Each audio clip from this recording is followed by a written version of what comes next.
સુરતના કતારગામ પટેલ ઇન્ડસ્ટ્રીયલ એસ્ટેટમાં બાઇક ટોઈંગનો સીસીટીવી વિડીયો વાયરલ થયા બાદ ટ્રાફિક પોલીસે સત્તાવાર નિવેદન આપ્યું હોય તેમ ટ્રાફિક એસીપી વીપી ગામિતે કહ્યું હતું કે સ્થાનિક વિસ્તારમાં કંટ્રોલમાં ફરિયાદ મળતા કામગીરી કરાઈ હતી.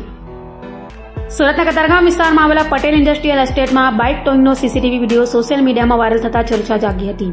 આ મામલે ટ્રાફિક એસીપી વીપી ગામિતે જણાવ્યું કે ઇન્ડસ્ટ્રીયલ એસ્ટેટમાં આડેધડ બાઇક પાર્કિંગ અંગે પોલીસ કંટ્રોલ રૂમમાં ફરિયાદ મળી હતી. ફરિયાદના આધારે ટ્રાફિક શાખા રિજિયન 2ની ક્રેનને તાત્કાલિક સ્થળ પર મોકલવામાં આવી હતી. ક્રેનના કર્મચારીઓએ પાર્ક કરાયેલી 2 બાઇકો કબજે લીધી હતી. દરમિયાન બાઇક ચાલકો અને મૂળ ફરિયાદી વચ્ચે પાર્કિંગના સામાન્ય વિવાદનો સ્થળ પર જ ઉકેલ આવી ગયો હતો. બંને પક્ષો વચ્ચે સમાધાન થતા કબજે કરાયેલી બંને બાઇકો કોઈ પણ દંડાત્મક કાર્યવાહી કર્યા વગર પરત સોંપવામાં આવી હતી.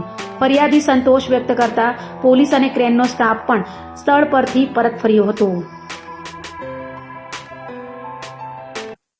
ગઈ તારીખ 11/7/2026 રોજ અમારા કતારગામ વિસ્તારમાં પટેલ ઇન્ડસ્ટ્રીયલ એસ્ટેટ વિસ્તાર આવ્યો છે. ત્યાં બધી અલગ અલગ ઇન્ડસ્ટ્રીઝ આવી છે.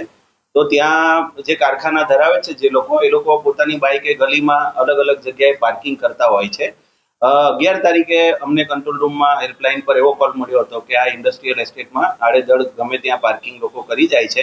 એવો કોલરે એક ફરિયાદ આપી હતી, જેના આધારે અમારી ટ્રાફિક શાખા રિજન 2ની એક ક્રેન ત્યાં મોકલવામાં આવી હતી.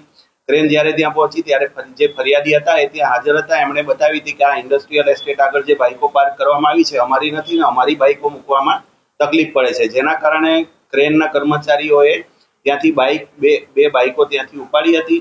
પરંતુ પછી એ બાઇકવાળા આવી જતા અને જે ફરિયાદી હતા એમના વચ્ચે સમાધાન થઈ જતા પાર્કિંગ બાબતે જે સામાન્ય ઝઘડો હતો એના કારણે બાઇક એમને પરત પાછી સોંપી દેવામાં આવી છે.